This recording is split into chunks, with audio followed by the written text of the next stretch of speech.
የኋላ ታሪኩን ትተን ከቃሉ ተነስተን አድርሽኝ የተጀመረ መቼ ነው ብትሉኝ ገና በአባታችን በአዳም ዘመን ነው።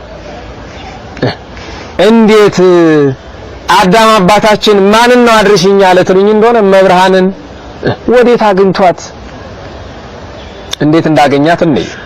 አዳም አባታችን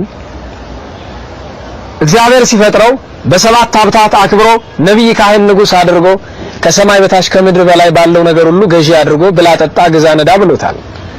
7 ዓመት በሕጉ ጸንቶ ኖረ።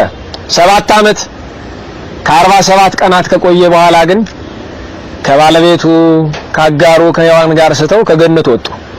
ንስሐ ገባ። ንስሐ ቢገባ በሐሙስ ዕለት ወበመንፈቀ ዕለት ከ5 ቀን ተኩል በኋላ ተወለድ ማለት ተወለድከ ከሴት ልጅ ይወለዳሉ። ከልጅ ልጅ አይደለም። እሞለት ተወለድከ ነው። ወለት ሴት ነው። ከሴት ልጅ ይወለዳሉ።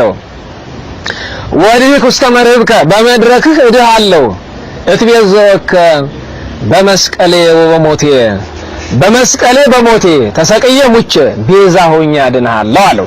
ከሴት ልጅ ስላለው አዳም አባታችን መኑ ስማ ለዛቲ ድንግል ካንተ ባህሪ ትከፈላለች ትድንባታለህ ለኔም እናት ትሆነኛለች ያልካት በኔ ባህሪ የምትገኝ ያች ድንግል ማናት ብሎ ጠየቀ።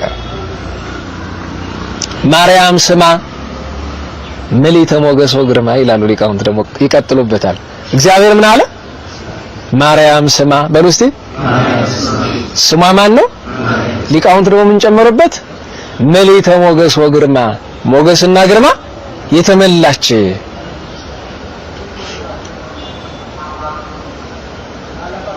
ስሟን ነገረው። ምን አለ? ያን ጊዜ ተመኘ ከዘመኗ አድርሳኝ አማላጅነቷን በተስፋ በባህሪው አለች። መልኳን አይቻት ድኘባት ማርያም ማርያም እያለ አርፏል። ከመቤታችን ዘንድ ለመድረስ ሲሻ ሲመኝ አልፏል።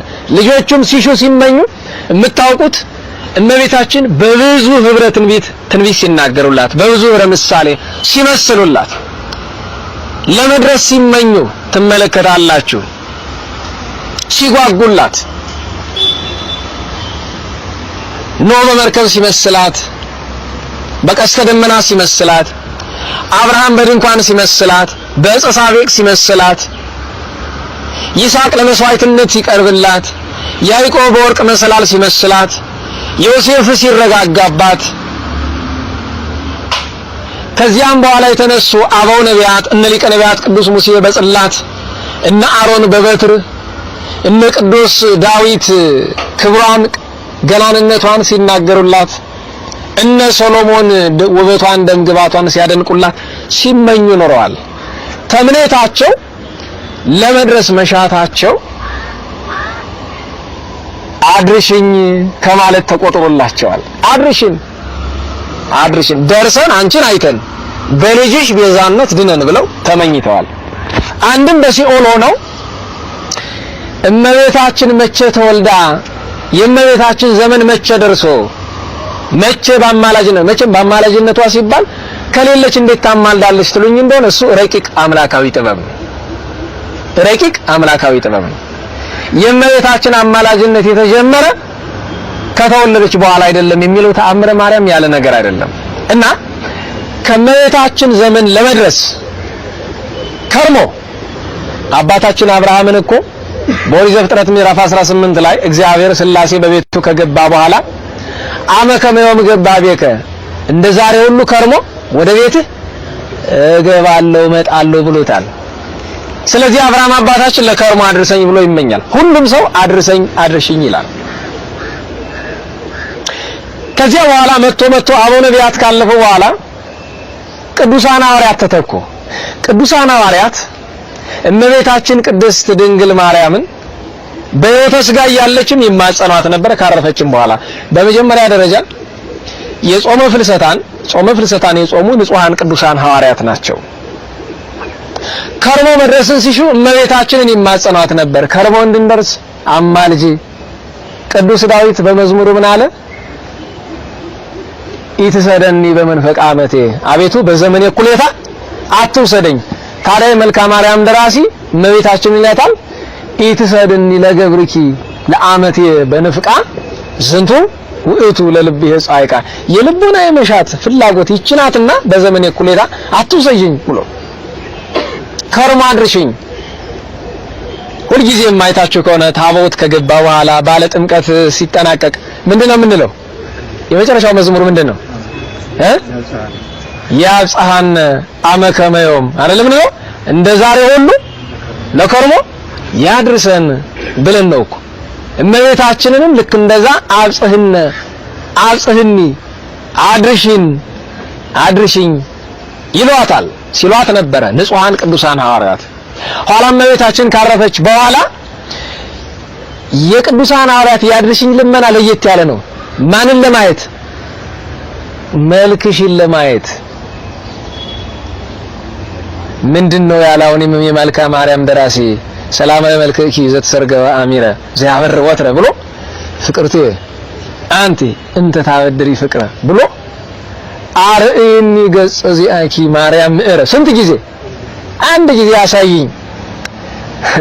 ደግሞ እመቤታችን ሊያጓጓት ፈልጎ ነው ዘኢሰማው ካለ እንግዲህ ነገር ብሎ ምስጢር ላጫውትሽ ለሌላ ሰው ያልነገርኩት ያው ምስጢረኛ አንቺ ነሽ ነው እኮ በገብርኄር ነው እንዲህ ያለ ቀለም ያለ ህዋአት የዘምስለኪ ከሰትኩ ለሰብ አለ የገብረ ክርስቶስ መራዊ ጸሎት ናት። ምስጢሬን ካንቺ በቀር ለማንም አልገለጥኩም ብሎ የጸለየው ወይዜኒ ምርህኒ ሀበዘ ይሄይስ ወይሴኒ እንዳለው ማለት ነው። ወደ ቀናው ምሪ እና ንጹሃን ሐዋርያት አድርሽኝ ያሏት መጀመሪያ ከርሞ ለአገልግሎት ለቅድስና ለበረከት ለክብር ከኃይል ወደ ኃይል ከበረከት ወደ በረከት ለመሄድ ነው። እመቤታችን ቅድስት ድንግል ማርያምን በጸሎት ስራል እያለች ዮሐንስ ወንጌላዊ አየኋት ብሎ ሲነግራቸው እርሱ እንዳየ እኛም እንድናይ ብለው ተመኙ። ቅዱስ ዮሐንስ ወንጌላዊ የተመለከተ የእመቤታችን አካሏን ነው። ትንሣኤዋ ገና ሳይደረግ ነው ያያት። ስለዚህ የእመቤታችን አካል ለማየት አድርሽን ብለው ለመኗት።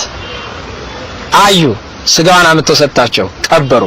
ኋላ እንደገና ስታረግ እመቤታችን ቶማስ አያት። አሁንም ቶማስ እንዳየ ለማየት እነሱ አድርሽን ያንቺን መልክ ለማየት። ምክንያቱም ቅዱሳን ሐዋርያት ዓመቱ በሙሉ በጾም ስለተያዘባቸው እመቤታችን ለመለመን የምትመቻቸው እቺ ነሐሴ አንድ ብቻ ናት።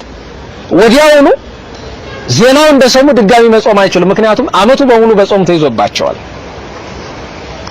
ስለዚህ ቅዱሳን ሐዋርያት መልክሽን ለማየት ገጽሽን ለማየት በረከትሽን ለመሳተፍ አድርሽኝ አሉ። ከዚያ ቀጥሎ ሰማዕታት፣ ጻድቃን፣ ደናግል፣ መነኮሳት፣ አበው ሌሎችም አባቶች እመቤታችንን አድርሽን ትርጉሙ ብዙ ነው። አንድም ለከርሞ፣ ሁለትም ለንስሐ፣ ሶስትም ለስጋው ደሙ፣ አራትም አንቺን ለማየት፣ አምስትም መንግስቱን ለመውረስ አድርሽኝ ይባላል። አድርሽኝ በሉ እስቲ። አብጽህኒ ይላሉ አባቶቻችን ደግሞ። አድርሽኝ፣ በሰላም አድርሽኝ፣ በክብር አድርሽኝ፣ በሞገስ በበረከት አድርሽኝ። ቅዱሳን ከልባቸው አድርሽኝ ስላሏት ከፈለጉት ሁሉ አደረሰቻቸው። ከርሞ ያሏትን ለከርሞ፣ ንስሐ ያሏትን ለንስሐ እያማለደች፣ ስጋው ደሙ ያሏትን ለስጋው ደሙ፣ መልክሽን ላሏት መልኳን፣ መንግስተ ሰማያት ላሏት ርስቱን አውርሳለች። እንደማሳየ በ11ኛው ክፍለ ዘመን የነበረ አባ ይስሐቅ የሚባል ግብጻዊ በበዓለ ዳዊት ስሙን ያነሳ ነው 7 ዓመት ሙሉ መልክሽን ለማየት አብቂኝ አድርሽኝ እያለ 7 ዓመት ለምናት። በ7ኛው ዓመት መልኳን አሳየችው። መልኳን ለማየት አደረሰችው፣ አበቃቸው።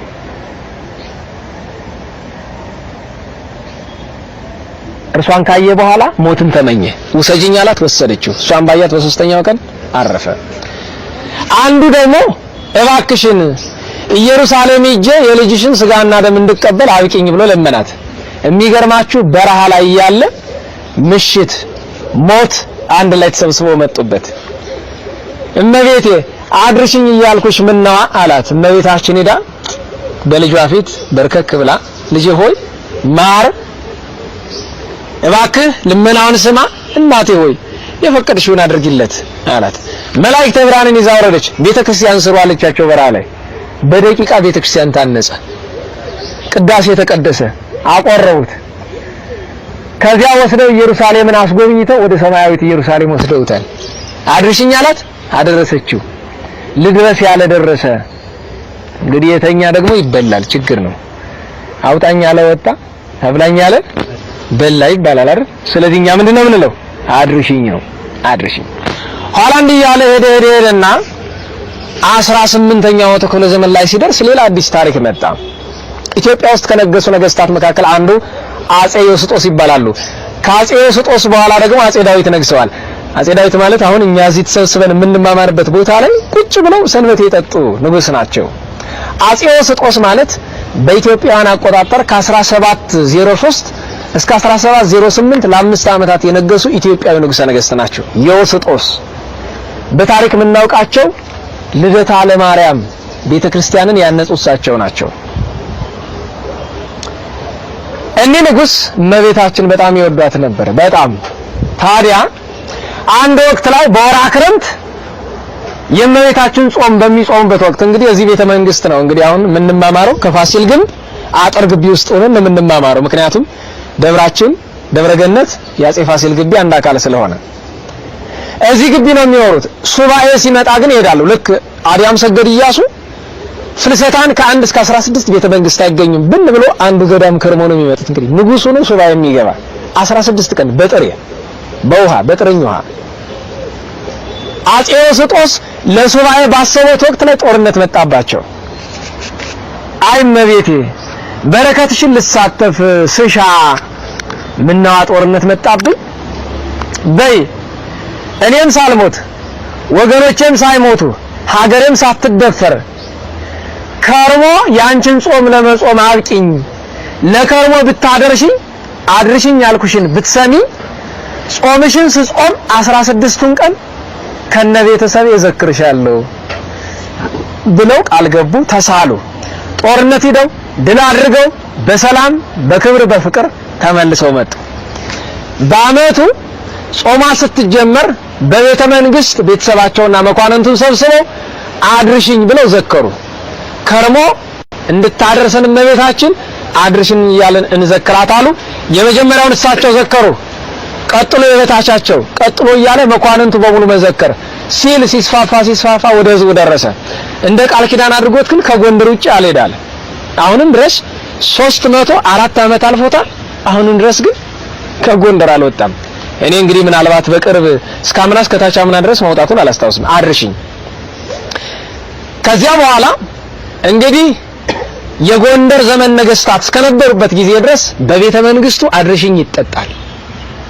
ታዲያ ስርዓቱ እንዴት ነው ብትሉ ዛሬ አንዳንድ ቦታ እየተፋለሰ ነው እንጂ ስርዓቱ መኳንንቱ ይሰበሰባሉ። ለመኳንንቱ ቤተሰብ ከሆነ በቤተሰብ፣ መንደር ከሆነ በመንደር፣ ቤተክርስቲያን ከሆነ ሊቃውንቱ ካህናቱ ይሰበሰባሉ።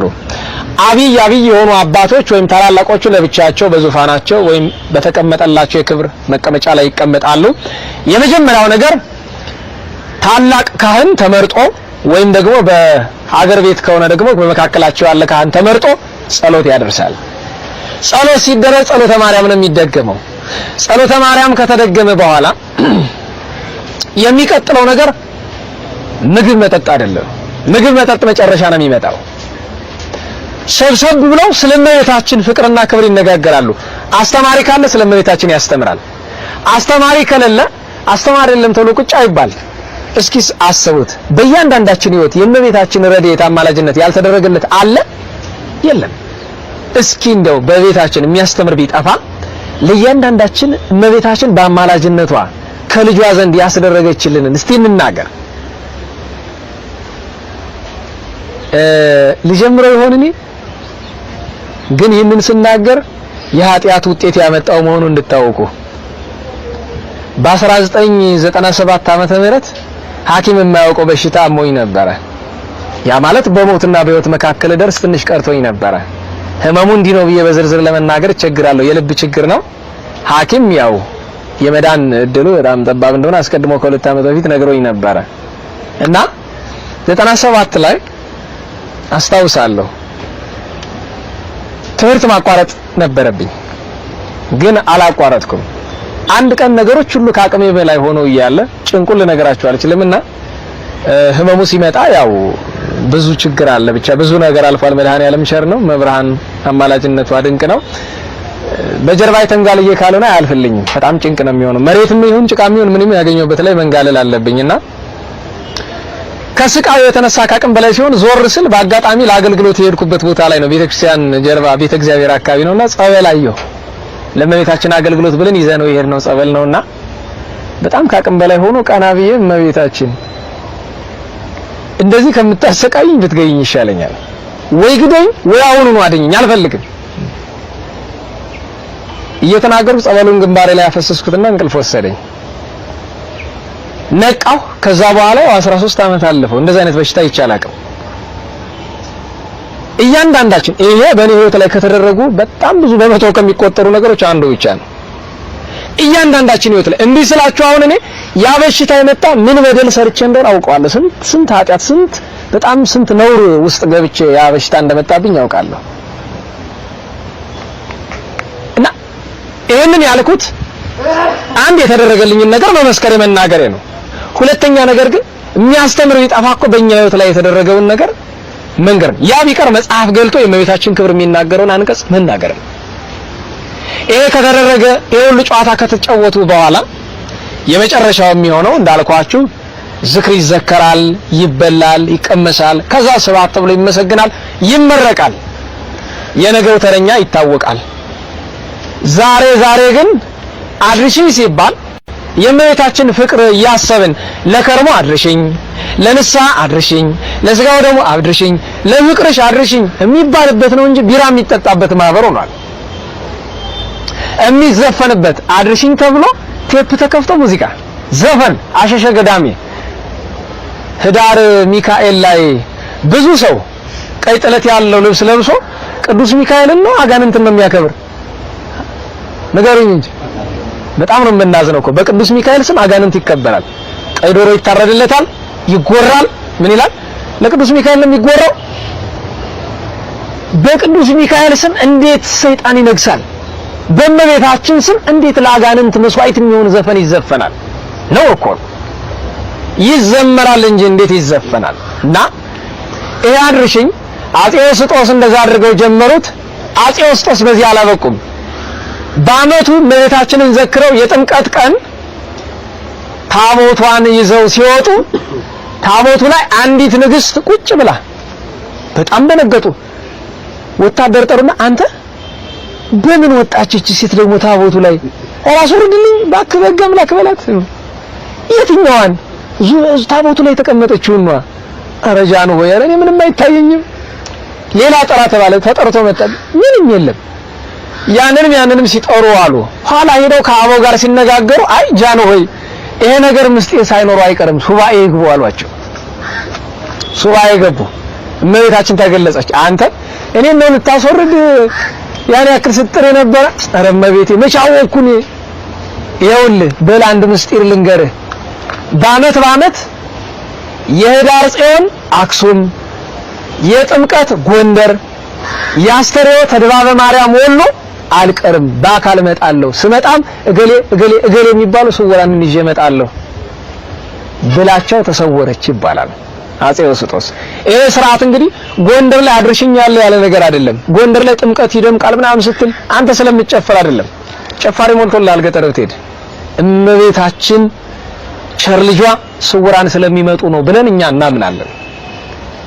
እና አድርሽኝ ይሄው እስከ ዛሬ ደርሶልን እየተጠቀምን ያለን። አሁን በቅርብ 2-3 ዓመታት መሻሻል አለ። ጥሩ ነው። በየጉባኤያቱ በየቤቱ እየተደረሰ አለ። ደስ ይላል። መጨረሻ ላይ በ16 ደግሞ በተለይ በአራዳ አካባቢ ያሉ ወንድሞች ያጠራቀሟትን ገንዘብ አንዳንዶቹ ለገዳም፣ አንዳንዶቹ ለነዳያን፣ አንዳንዶቹ ደግሞ ከብት አርደው የኔ ቢጤ ስለመቤታችን እያሉ ያበላሉ። አድርሽን እያሉ ሕገ እግዚአብሔርን ሲጠብቁ ይኖራሉ። ይሄ በጣም መልካም የሚባል ነገር ነው። ስለዚህ ሁላችንም በያለንበት አድርሽኛን እያሰብን አድርሽኝ እያልን እንዳትረሱት። ደግሜ ነው የምነግራችሁ። አድርሽኝ የምንላት መጀመሪያ ለከርሞ ነው። ከርሞ እንገናኝ ለዓመት እናንተም ሳትሞቱ እኛም ሳንሞት እንዳሉ አባቶቻችን በእድሜ መሰንበት ትልቅ ጸጋ ነው። አንድ አባት ናቸው የአንድ ገዳም አበምኔት። በዘመኑ ሁሉ የምትፈራው ምንድነው ሲሉኝ ይሄ ብዬ ዘረዘርኩላቸው። አንድ ነገር ረስተሃል አሉኝ። ምን ስላቸው ሞትን ረስተሃል። እንዴ ሞት ምን ያስፈራል ስላቸው ሞኝ አንድ ሞትን አታውቀውም። የማትፈራው ስለማታውቀው ነው። ያዝኩ ቢልህኔ መግቢያውን አታውቀውም። ሁለተኛ ነገር እድሜን የመሰለ ጸጋ ዳዊትን ያክል ጻድቅ ሰው ፈጣሪውን በዘመኔ እኩሌታ አትውሰደኝ ብሎ ለመነ። ወስክኒ ክራማተ እስከ ገብር ጽድቀ መልካ ማርያም ላይ ነው። መልካ ሄዶም ላይ ደግሞ ወስክኒ ክራማተ እስከ ፈሪ አይላፈ የሚላል። በሁሉም አናቀጽ ደጋጎቹ እድሜ ጨምሪኝ እያሉ ይለምናሉ። እድሜ መለመን ትልቅ ነገር ነው። ግን ማናቸው አንድ ሊቅ ምን ሲሉ ሰማኋቸው?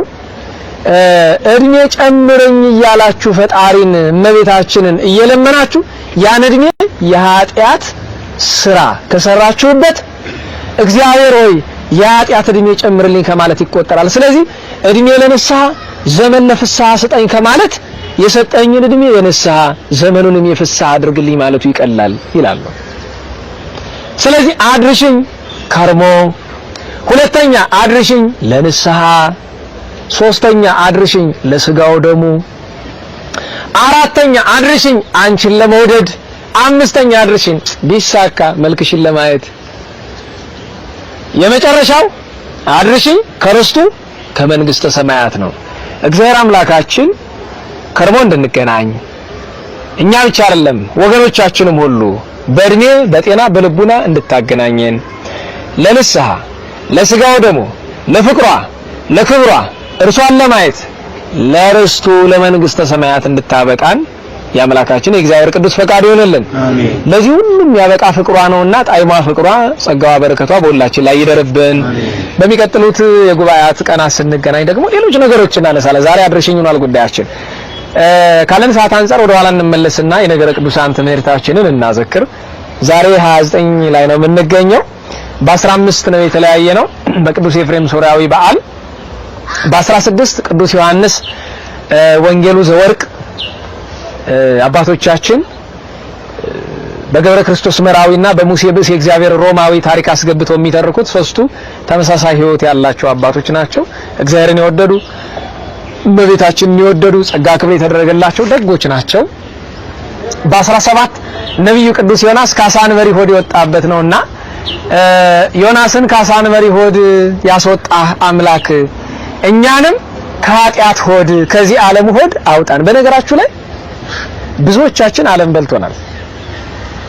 አሳንባሪ ዮናስን ቢውጠውም አላላመጠውም፣ አላጠፋውም። ሙስና ጥፋት አላገኘውም። እኛ ግን በዓለም ሆድ ውስጥ ገብተን በኃጢአት ከርስ ውስጥ ገብተን እየተላመጥን እንገኛለን። ከጸጋ ክብር እየጎደልን እንገኛለን። ነብዩ ቅዱስ ዮናስ ግን ከአሳንባሪ ሆድ ሁለት አይነት ትምህርት አለ። አበውን ይላሉ ዮናስ በአሳንባሪ ሆድ ውስጥ ስንት ቀን የቆየ? ደህና መሻች። ስንት ቀን? ይሄ በእኛ አቆጣጠር ነው፣ በዮናስ አቆጣጠር አናውቀውም። እሾ ላይ 10 ደቂቃ መቆምና መሬት ላይ 10 ደቂቃ መቆም እኩል ናቸው? እሾ ላይ የተቆመበት 10 ደቂቃ ስንት ነው? 10 ዓመት ነው።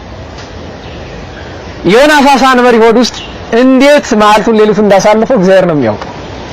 ይሄ በአንድ ጎኑ ነው በሰው ላለመፍረድ። በሌላ ጎን ደግሞ ሊቃውንት ሲያራቅቁ ሲያደንቁ ምን ይላሉ? የአሳንበሪውን ሆድ እግዚአብሔር የተደለደለ የተቀማጠለ የተነጸፈ አዳራሽ አደረገለት። ይሄ ደግሞ ሌላ ድንቅ ነገር ነው። ለምን? እግዚአብሔር ለወደደው እንዲህ ነው። ሁለቱም አንቀጽ ያስኬዳል። የትኛው ነው ትክክል ትሉኝ እንደሆነ ሁለቱም ትክክል ነው። አንዱ ስላለመፍረድ ነው፣ አንዱ የእግዚአብሔርን በአሳንበሪ ሆድ ውስጥ ያለ ጠብቆት ነው። ታዲያ የሳይንስ ሰዎች ምን ይላሉ? ባለፈው ተመራመረን ብለው አሳንበሪውን ትልቅ አሳንበሪ ወስደው ሆዱን ሰንጥቀው ውስጡን አዩት። የትኛው ክፍል ላይ ሆን ዮናስ ተቀምጦ የነበረ? አሁን የሞኝነት ነው። እና መጨረሻ ላይ ምን አሉ? የአሳንበሪ ሆድ ውስጥ መቀመጥ ይቻላል እስከ 3 ቀን ምናምን ተብሎ አጉል ትንታኔ ውስጥ ገቡ። ምን ሊያረግ ቢተነትኑ ሌሎች የማይተነትኗቸው ብዙ ነገሮች አሉ እኮ። ሙታን ሲነሱ ዕውራን ሲያዩ እኮ መጽሐፍ ቅዱስ ላይ ተጽፏል። በስጋዊ መንገድ አይተነተንም መንፈሳዊ ነገር። አባታችን ቅዱስ ዮናስ የዋሁ ዮናስ ግን ከአሳ ነብር ሆድ የወጣበት ቀን ያ ነው። ቅድስት አውፎሚያን ቅዱስ ዮስጦስ ዓመታዊ በዓላቸው ነበረ። በ17 ማለት ነው። በ18 ሐዋርያው ቅዱስ ያዕቆብ እስቲ አብራችሁ በአርኬና መስግነው። ዝግጁ ናችሁ? በምን እናመስግነው ነው ያልኩ?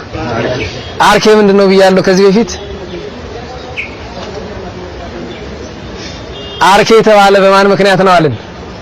በአባታችን ባባ አርከ ስሉስ። አርከ ስሉስ ሲቆላመጡ ማን ነው? አርኬ። አርኬ ሳይሆን መሆን የነበረበት አርኬ ነው አይደል? አዎ። አርኬ ማለት ምንድነው ወዳጄ? አርኬ እርግ ውስተ ርዕሰ ምርፋቅ ይልል መጽሐፍ። አርኬ ሰላም ለያዕቆብ በሉ እስቲ። ሰላም ለያዕቆብ በሃበ ማርያም ዘተሐጽነ። አትቀዝቅዙ እንጂ እጓለ ማውታ እመሙ እስመ ውእቱ ኮነ ወዝንቱ ጻድቅ እህወ እግዚእነ ኢያብአ ውስተ አፍሁ ስጋ ወወይነ ወኢገብረ ለርእሱ ክሌተ ክዳነ። አቤት አቤት! ግዕዝ ሲሆን አድርጋችሁ የምትፈሩት በእንግሊዘኛ እንበለው። እመቤታችን ላሳደገችው አባ ጊዮርጊስ ዘጋስጫ እመቤታችን ሲያመሰግናት ለያዕቆብ ሐፃኒቱ ወለማርቆስ ረዳኢቱ ወለሉቃስ ፈዋሲቱ ዘተመይጠ ወሃይወ እምድረ ተመትረ መዝራኢቱ ይላሉ። የማርቆስ ረዳት፣ የሉቃስ ፈዋሽ፣ የያዕቆብ አሳዳጊ ነሽ እመቤታችን። ለምን? እመቤታችን አረጋዊ ዮሴፍ ከቤተ መቅደስ ይዟት ሲሄድ ያዕቆብ እናቱ ሞታበት ድሀ አደግ ሆኖ ዝንቦሮት አፈር ሞልቶ ታገኘችው። ባጭር ታጥቃ እንስራ ነጥቃ ወርዳ ውሃ መታ ገላውን አጥባ እንደ እናት ስማት አቅፋ አሳደገችው። ለዚህ ነው በሃበ ማርያም ዘተሐጽነ እጓለ ማውታ እምሙ እስመ ውእቱ ኮነ። እናቱ ሞታበት ድሀ አደግ ሆኖ ነበርና ይላል። እመቤታችን በንጽህናዋ ስር ያሳደገችው። ወዝንቱ ጻድቅ ወእግዚእነ ይሄ ጻድቅ ሐዋርያ የጌታ ወንድም ተባለ። ለምን? አብሮ ስላደገ። አንድም ጌታችን በዕብራውያን ቅዱስ ጳውሎስ ሲነግረን ዕብራውያን ምዕራፍ 2 ላይ ቁጥሩን ፈልጉት። ኢየሐፍር አኀወየ ብሂሎቶሙ ቅዱሳን ሐዋርያትን ምኖቼ ሊላቸው አያፍርባቸው ወንድሞቼ ይላቸዋል። ለምን? በተዋሂዶ ስጋችንን ገንዘብ ስላደረገ ወንድም ተብሏል። ዋናው ምክንያት ግን በስጋ ተዘምዶ ወንድም ናቸው።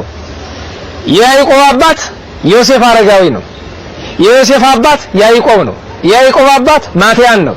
የማትያን አባት አልዓዛር ነው። የጌታችን እናት እመቤታችን ድንግል ማርያም ናት። የድንግል ማርያም አባት ኢያቄም ነው። የኢያቄም አባት ቅስራ ነው። የቅስራ አባት አልዓዛር ነው። የአልዓዛር የልጅ ልጆች ናቸው። ስለዚህ ወዝንቱ ጻድቅ ወእግዚእነ ኢያብአ ውስተ አፉ ስጋ ወይነ በዘመኑ ሁሉ ወይነ ጠጅ ጠጥቶ የሚያሰክር ነገር ጠጥቶ ስጋ በልቶ አያውቅም። ናዝራዊ ነበረ። ለእግዚአብሔር የተለየ ነበረ።